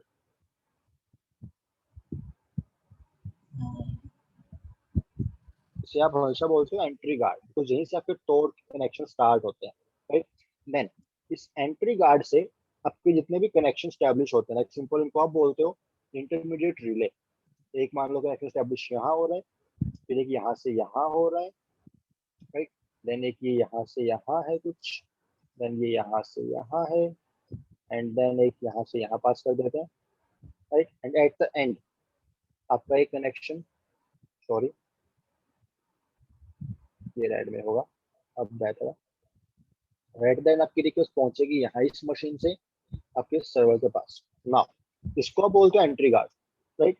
ये सभी जो मशीन है बीच में, ये जो मशीन मान लो यहाँ पर है कोई M1, राइट, यहाँ पर है कोई M2, यहाँ पर है कोई M3, और ये मान लो कोई M4, राइट। और ये मान लो आप इसको आप बोलते हो एग्जिट, इसको जो लास्ट मशीन होगी for your Tor service, we call it exit relay, इसको आप बोलते हो एग्जिट रिले। नाउ अब जो अगर आप टोर इंस्टॉल करते हो आज के दिन, तो वहां पर आपकी 6 मशीन आपके एज अ प्रोक्सी सर्वर काम करते हैं। मतलब आपकी रिक्वेस्ट जो यूजर ने जनरेट की है, उस रिक्वेस्ट के बाहर आपकी 6 कवरिंग्स होती हैं। मान लो ये आपकी रिक्वेस्ट है in form of your diamond, right. इस डायमंड के ऊपर आपकी 6 कवरिंग्स लगने वाले। अब मान लो पहली कवरिंग हो गई ये, I am representing all your covering with the green colour, right. एक कवरिंग हो गई ये, राइट। इसके ऊपर एक और कवरिंग होगी, राइट। इसके ऊपर एक और कवरिंग होगी, इसके ऊपर एक कवरिंग और होगी वहां पर। यहाँ पर प्रॉपर आपकी 6 कवरिंग्स, 6 लेयर एनकैप्सुलेशन फॉलो होता है। हर एक मशीन के लिए एक लेयर एनकैप्सुलेशन फॉलो होता है in case of your Tor browser. कितना हो गया, लाइक 1 2 3 4 5, एक और ले लेते हैं ये लोग, ठीक है ना।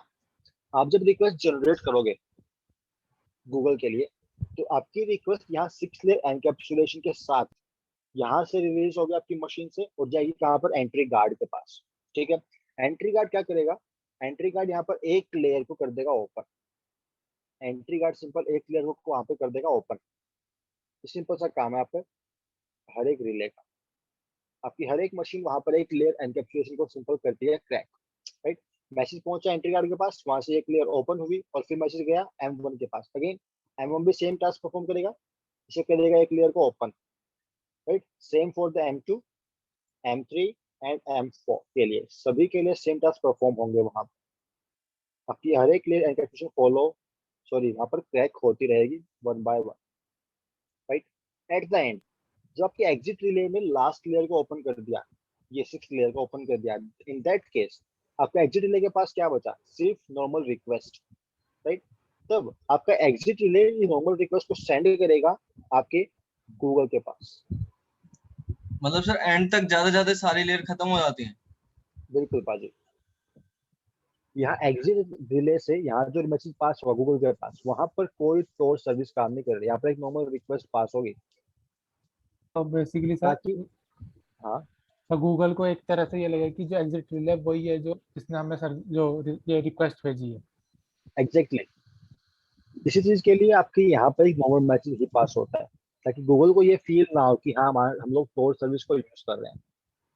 गूगल को ऐसा ना लगे उसके लिए हम यहाँ पर एक नॉर्मल रिक्वेस्ट को ही भेजते हैं generally, right.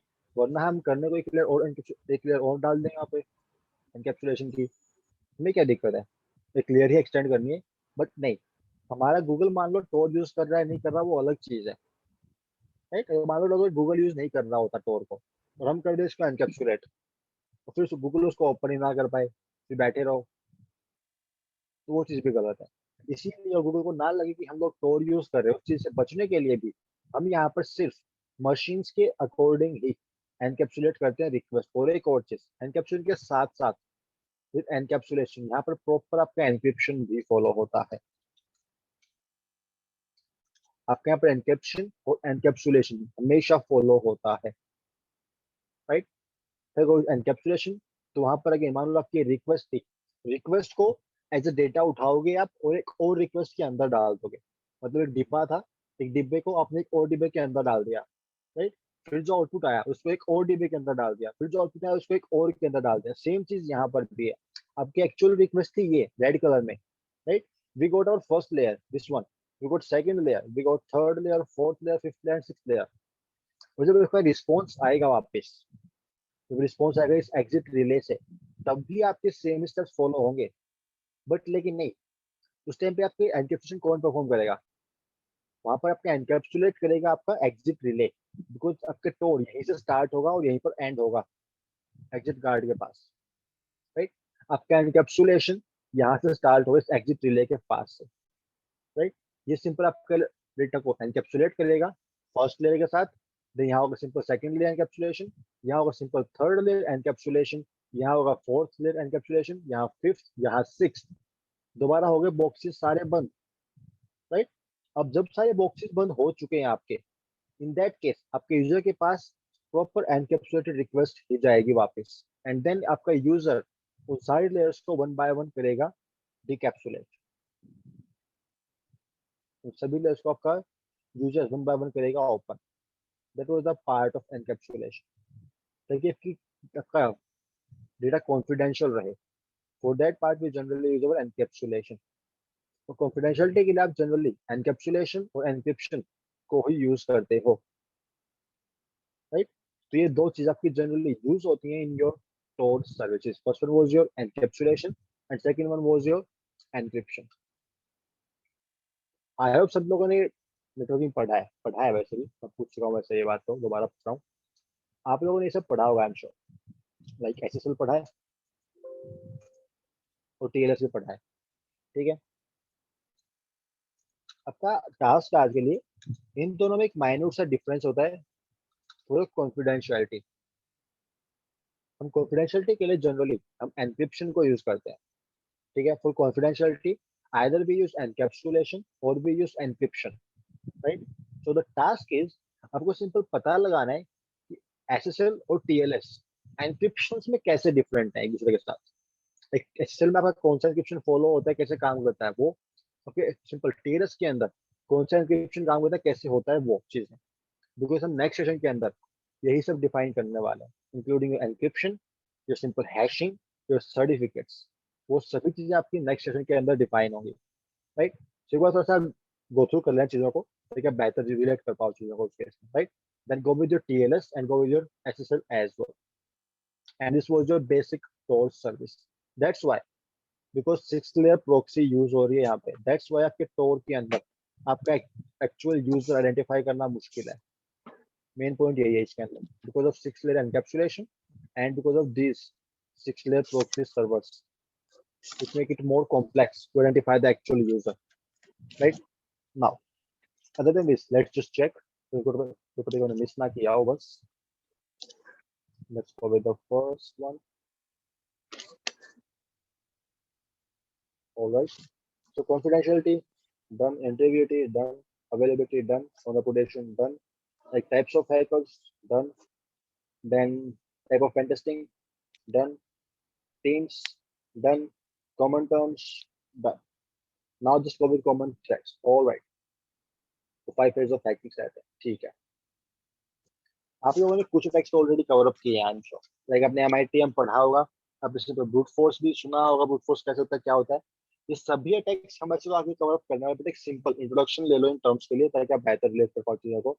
The first common term, first common attack, we call it MITM, man in the middle, right. The point is, आप सबने ARP सर्विस पढ़ी है, ARP पॉइजनिंग वगैरह पढ़ा हो, कुछ होगा, ARP पढ़ा होगा आई एम श्योर।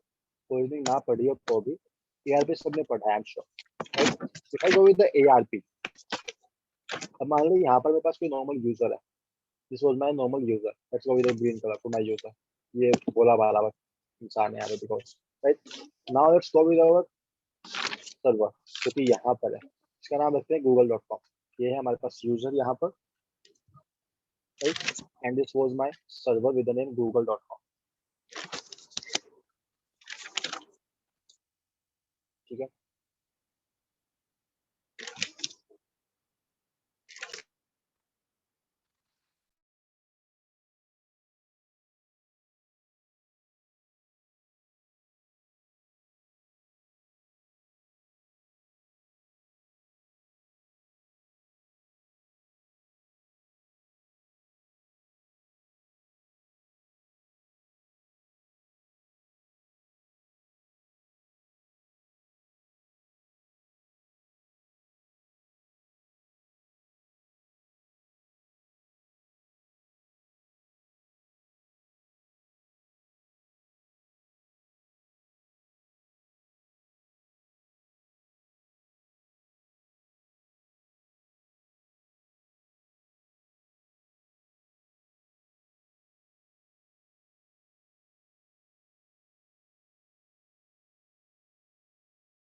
सर आपकी आवाज नहीं आ रही सर। हेलो,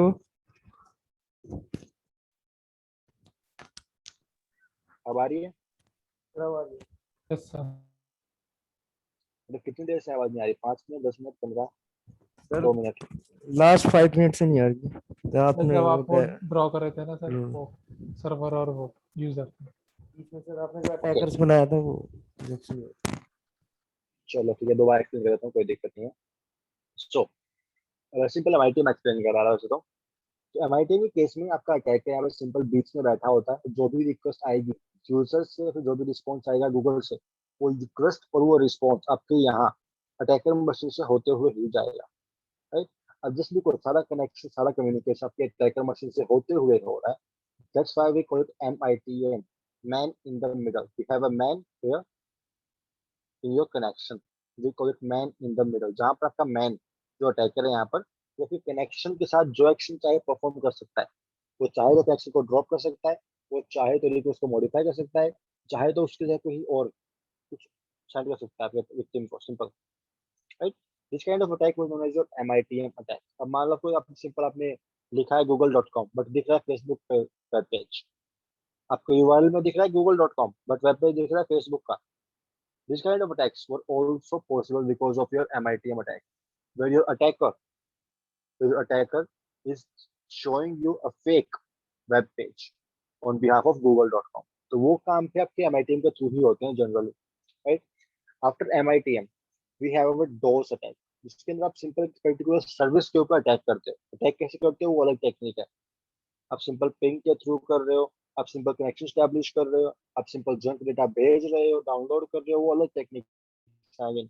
अगर एक पर्टिकुलर सर्विस के ऊपर अटैक कर रहे हो ताकि आप उस सर्विस को डाउन कर पाओ, आप उस सर्विस को बाकी यूजर्स के लिए अनअवेलेबल करवा पाओ, there was the part of denial of service attack, ताकि बाकी यूजर्स उस सर्विस को यूज ना कर पाए, right? This kind of attacks were known as your denial of service. We call it DOS, which we will cover in our 10th module, right? Then we got some password based attack. आप simple brute force करते हो, उस brute force को भी आप generally password based attacks के अंदर ही count करते हैं, because हम brute force के अंदर हर एक possible combination को try करते हैं। मान लो मेरा पासवर्ड था, मान लो मेरा पिन है मोबाइल के लिए, राइट? मेरा मोबाइल का पिन है मान लो 4565। आप अगर ब्रूट फोर्स करते हो पिन को, तो आप 0000 से लेके 9999 तक सारे कम्बिनेशन को ट्राई करोगे one by one. That was the part of brute force attack. जब आप इस सारे कम्बिनेशन को ट्राई कर रहे हो one by one, this was the part of your brute force attack, right? Now after this one we have unauthorized access, जहां पर आप बिना परमिशन के किसी रिसोर्स की, किसी एसेट की एक्सेस लेते हो वहां पर। There was the part of unauthorized access, बिना परमिशन आप किसी एसेट को एक्सेस कर रहे हो वहां पर, right? After this unauthorized access, we have our physical security threat, right? आपने सिंपल मान लो सीसीटीवी कैमरास नहीं लगाए, कोई भी बिल्डिंग के अंदर आ रहा है, आ जा रहा है, वहां पर आपकी मतलब चोरी हो रही है, वहाँ पे कुछ भी हो रहा है, मतलब फिजिकल सिक्योरिटी को लेकर जो भी थ्रेट्स आते हैं वो सभी यही कवर अप होते हैं, right? All the kind of physical threat, आग लग रही है, जो भी आ रहा है, भूकंप, बाढ़, जो भी चीजें हैं वहां पर, राइट? वो सभी यहाँ पे कवर अप होती हैं आपकी फिजिकल थ्रेट्स के अंदर ही, उनको ही काउंट करते हैं आप हमेशा, right? After these physical threats, what we have like unpatched operating system. ये कोई भी तक like Windows 7 को यूज कर रहे हो, Windows XP को यूज कर रहे हो, these kind of things were covered under your unpatched operating system। ये आपने उधर सर अपना operating system अपडेट नहीं किया है। जी पाजी। सर वो वॉइस आपकी थोड़ी ब्रेक हो रही है, अजीब सी आ रही है मतलब। अजीब सी आ रही है। हाँ अब ठीक है थोड़ा सा। आज मैंने तो कुछ भी नहीं किया यार। वो पीछे से साउंड सा आ रहा था थोड़ा सा, विजल विजल जैसा।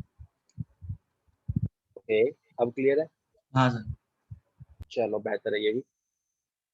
Okay, if I again explain unpatched operating system means आप कोई पुराना सॉफ्टवेयर यूज कर रहे हो, कोई पुराना ऑपरेटिंग सिस्टम यूज कर रहे हो, कोई पुराना वर्जन यूज कर रहे हो, सिंपल आप विंडोज एक्सपी यूज कर रहे हो, आप लाइनक्स का पुराना वर्जन यूज कर रहे हो, वो सब चीजें ही आपकी अनपैच्ड ऑपरेटिंग सिस्टम के अंदर ही आती है, या फिर आप उन सबको इनसिक्योर ओएस के अंडर भी काउंट कर सकते हो, right? After this unpatched operating system again 0 days हमेशा एक थ्रेट्स होते हैं, right? We all know 0 days are always a threat.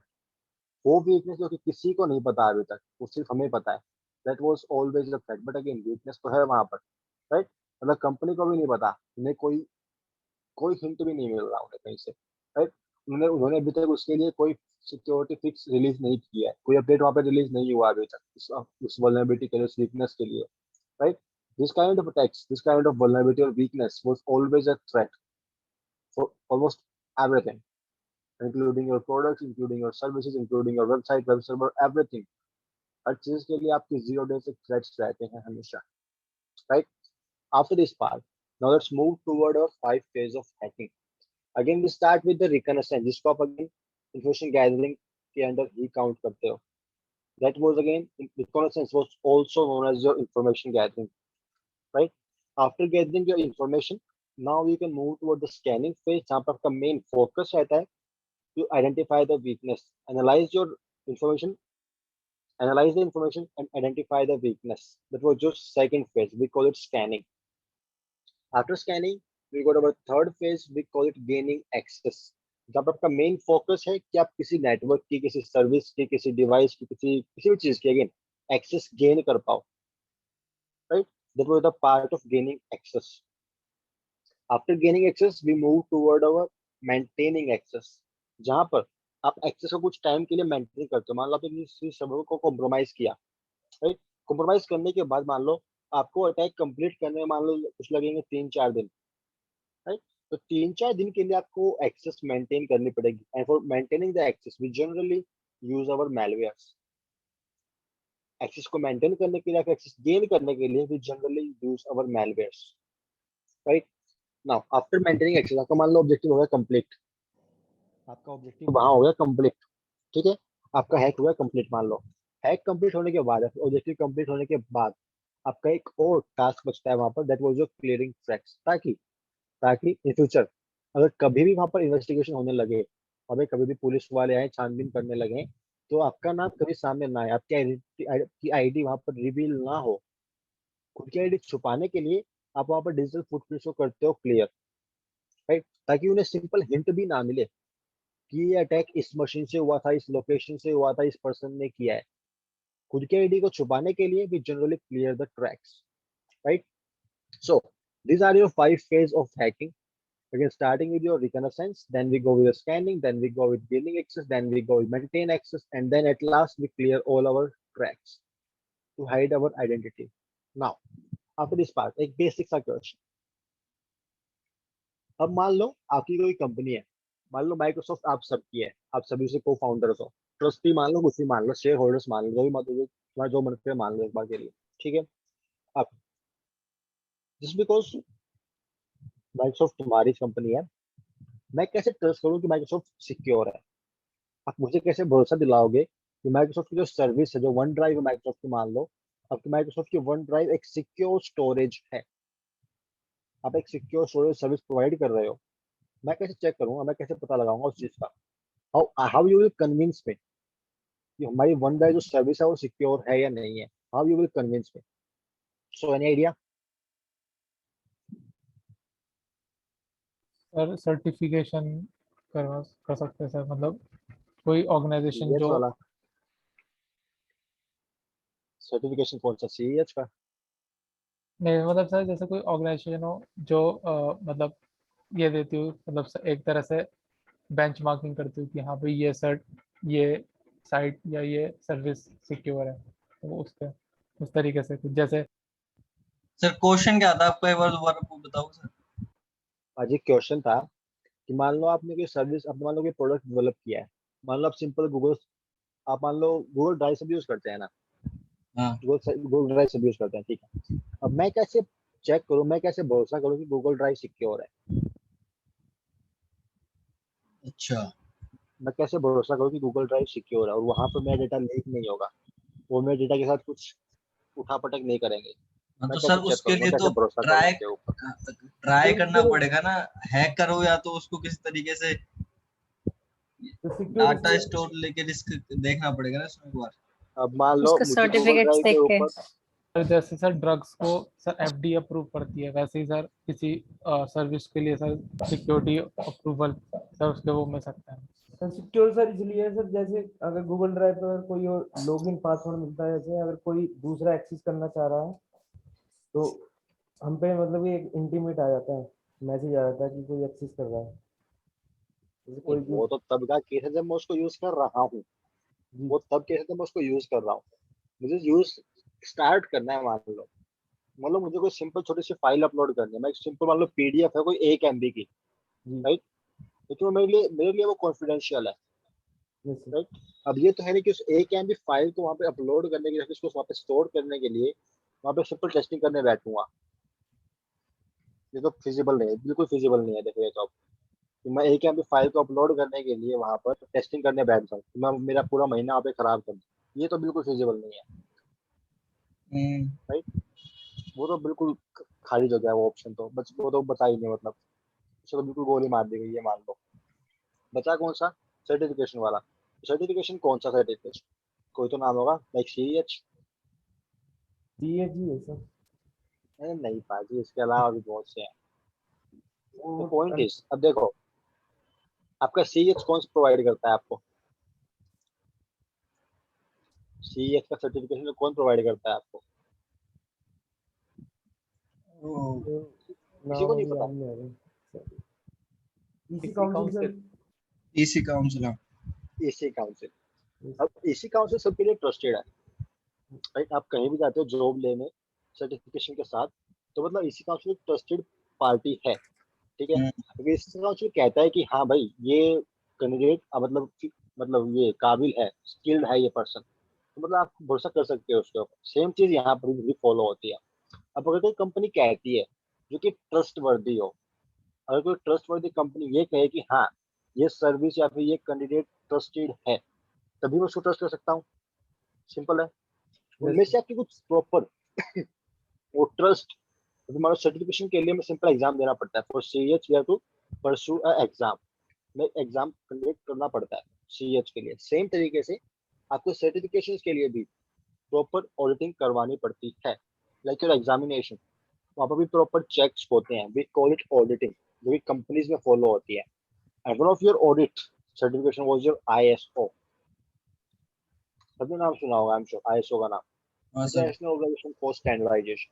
And ये अराउंड द ग्लोब काफी रिनाउंड ऑर्गेनाइजेशन है। अगर ये किसी को कहता है कि हाँ ये पर्सन, ये कैंडिडेट मेरा ट्रस्टेड है, तो वो ट्रस्टेड है।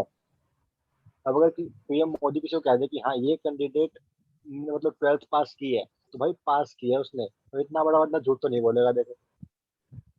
सही है। और सेम चीज यहाँ पर भी है। अगर ISO वाले कहते हैं कि हाँ ये लोग अपने डेटा को सिक्योर रखेंगे, तो रखेंगे।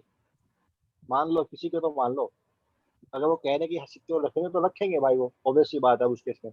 लेकिन उस सर्टिफिकेशन के लिए आपको प्रॉपर ऑडिटिंग करवानी पड़ती है, that was the part of your external audit, right. उनको आप बोलते हो एक्सटर्नल ऑडिट, जहां पर किसी और कंपनी के पर्सन, किसी और कंपनी के पेन टेस्टर्स आपके ऊपर टेस्टिंग परफॉर्म करते हैं, including everything, including almost everything. वहाँ पर प्रॉपर टेस्टिंग होती है, एंड देन आफ्टर टेस्टिंग आपको एक प्रॉपर सर्टिफिकेशन ग्रांट होता है, but for a specific period of time, right. और उस सर्टिफिकेशन के अकॉर्डिंग आप खुद की ट्रस्ट, खुद की सिक्योरिटी प्रूव करते हो। और सिक्योरिटी के generally we have some standards, like PCI DSS is one of them. सबने सुना होगा नाम PCI DSS का, अगर ना सुना हो तो बताओ। सबने PCID। सुना है PCI DSS? नहीं सर, ये मैंने नहीं सुना। ओके, तो फिर चलते हैं। पेटीएम यूज करते हो सब? हाँ सर। पेटीएम सुना है ना सबने? हाँ। तो आ जाओ पेटीएम के ऊपर, नॉर्मल वेबसाइट पेटीएम की, यहाँ आ जाओ सबसे नीचे लास्ट में, और यहाँ मुझे मिलता है कुछ सर्टिफिकेशन के लिए। ये यहाँ दिख रहे हैं, verified bye visa, master card, secure code, PCI DSS, RuPay, safe की, डिस्कवरी क्लब, दिख रहे हैं ये सब। हाँ सर। अब हमें पता है कि पेटीएम आपके डेबिट कार्ड और क्रेडिट कार्ड दोनों को एक्सेप्ट करता है, ठीक है। हम्म, कि आप डेबिट कार्ड के थ्रू वॉलेट के अंदर मनी ऐड कर सकते हो, हम्म, राइट। मतलब पेटीएम आपके डेबिट कार्ड के डेटा को प्रोसेस करता है वहां पे, राइट।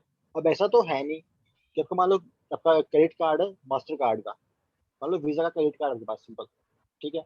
अब वीजा वाले इन्फॉर्मेशन को ऐसे ही प्रोसेस नहीं करने देंगे वहां पर, वो पहले प्रॉपर ऑडिट्स करेंगे वहां पे कि आप एक सिक्योर एनवायरनमेंट के अंदर डेटा को प्रोसेस कर रहे हो नहीं कर रहे हो, आप डेटा को सिक्योरिटी के साथ ट्रांसमिट कर रहे हो नहीं कर रहे हो। वहाँ पे प्रॉपर चेक्स होते हैं by all these things.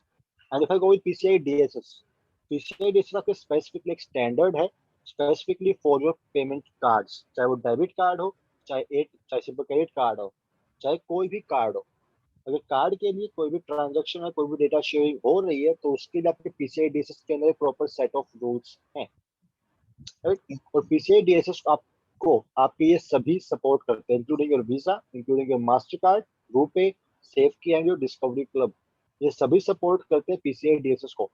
But PCI DSS is just a set of rules, is just a set of rules कि आपको डेटा प्रोसेस करने के लिए आपको इस तरीके से डेटा पहले रिसीव करना पड़ेगा, आपको इस एनवायरनमेंट के अंदर उसको प्रोसेस करना पड़ेगा, एंड देन आपको इस तरीके से उसे हमें रिस्पॉन्स सेंड करना पड़ेगा, राइट। उस प्रोसेसिंग के लिए, डेटा शेयरिंग के लिए, डेटा स्टोरेज के लिए प्रॉपर आपके रूल्स डिफाइन है in your PCI DSS, right. अगर आप उन सभी रूल्स को अलाउ करते हो, आप अगर सभी रूल्स को फॉलो करते हो, तभी आपको इन कार्ड्स के डेटा प्रोसेस करने की परमिशन मिलेगी, वरना आप इनकी सर्विस को कभी भी यूज नहीं कर पाओगे। आप अगर कंप्लाइंट हो PCI DSS के लिए, only then you can use this services, only then you can process the data और access the data from this Visa, Mastercard, RuPay, Discovery Club, जो भी इसके अलावा आते हैं, एक्सप्रेस वगैरह सब कुछ, right.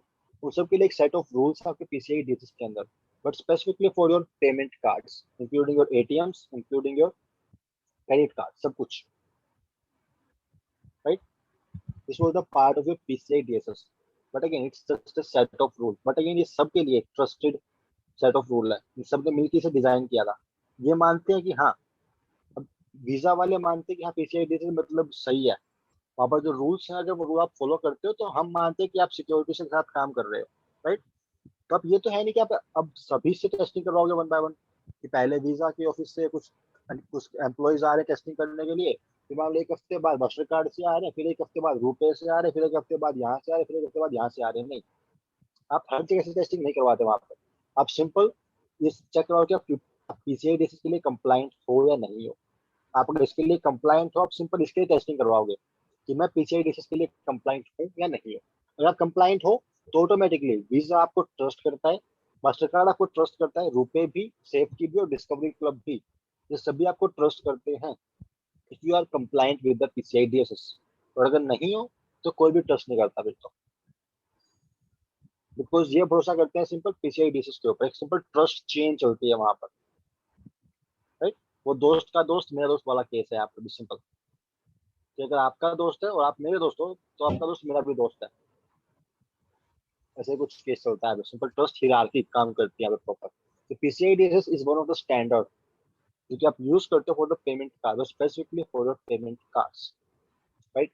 And one more common part was your ISO। इसके प्रॉपर स्टैंडर्ड है, we call it 27,000, proper family है, ये कंप्लीट फैमिली बोलते हैं इसको, 27,000 फैमिली बोलते हैं जनरली इसको, राइट। तो वो सीरीज है, इसके अंदर again different set of rules हैं आपके डिफरेंट चीजों के लिए, लाइक इन्फो सिक्योरिटी मैनेजमेंट के लिए अलग से हैं, right. Management and implementation guidance के लिए अलग से हैं वहां पर, guidance for security management auditing के लिए अलग से हैं वहां पर, guidance for integrated implementation of ISO 27001 उसके लिए अलग से सेट ऑफ रूल्स हैं वहां पर, राइट। नेटवर्किंग के लिए अलग से हैं, कोडिंग के लिए अलग से हैं, IT नेटवर्क के लिए अलग से है वहां पर, राइट।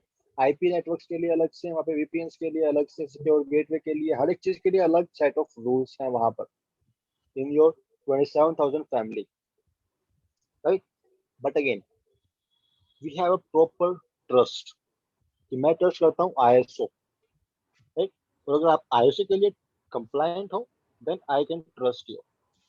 अगर मेरी गूगल ड्राइव कंप्लायंट है ISO के लिए, only then I will trust Google, otherwise मैं सिंपल ट्रस्ट नहीं करूंगा उसको, मैं वहाँ पे डेटा स्टोर करूंगा ही नहीं, मैं ना ही तो वहाँ पे टेस्टिंग करूंगा और ना ही कुछ और, मैं सिंपल उसके सर्टिफिकेट को चेक करूंगा कि वो कंप्लायंट है या नहीं, एंड दैट्स ऑल। वहाँ पे कुछ और नहीं देखूंगा, right? You can verify the certificates and you can verify the certification numbers as well, right? Other than this simple ISO 27,000 and the simple PCI DSS part, एक और certification जो generally follow होता है, that was your HIPAA, we call it HIPAA, it was HIPAA, it was your one more certificate जो generally follow होता है for your security part, right? HIPAA का specifically आपकी हेल्थ इन्फो के बारे में डील करता है, आपका ब्लड ग्रुप क्या, आपका कब एक्सीडेंट हुआ था, आपको कौन सी बीमारी है, कौन सी बीमारी नहीं है, कितना खून है, आईसाइट क्या है, सुन रहा है नहीं सुन रहा, सब कुछ, कितने बार मतलब कितने बार वाला कैंसर नहीं है, क्या कैंसर वैंसर है नहीं, वो सब कुछ आपकी सारी हेल्थ इंफॉर्मेशन यहीं पर स्टोर होती है। लेकिन स्टोर कैसे होगी, किसके साथ शेयर होगी, कैसे प्रोसेस होगी, कैसे ट्रांसमिट होगी, सब कुछ उसके लिए proper set of rules define है आपके हिप्पा के अंदर। That again stands for health insurance portability and accountability act, right. But again कुछ प्रॉपर सेट ऑफ रूल्स है, कुछ प्रॉपर स्टैंडर्ड्स हैं। आप उन स्टैंडर्ड्स की हेल्प से वेरीफाई करते हो कि हाँ ये कंपनी ट्रस्ट वर्दी है, राइट। तभी आप डेटा को शेयर करते हो वहां पर, तभी आप उसके साथ एक सिंपल डील क्रैक करते हो, वरना आप वहाँ पर बिजनेस नहीं करते, वहाँ पर आप कोई डील क्रैक नहीं करते। If they are not compliant then you will not crack any kind of deal, you will not perform any kind of business with that company. वहाँ पर कोई डील कोई बिजनेस होगा ही नहीं अगर आप कंप्लाइंट नहीं हो तो, right. So this was your basic introduction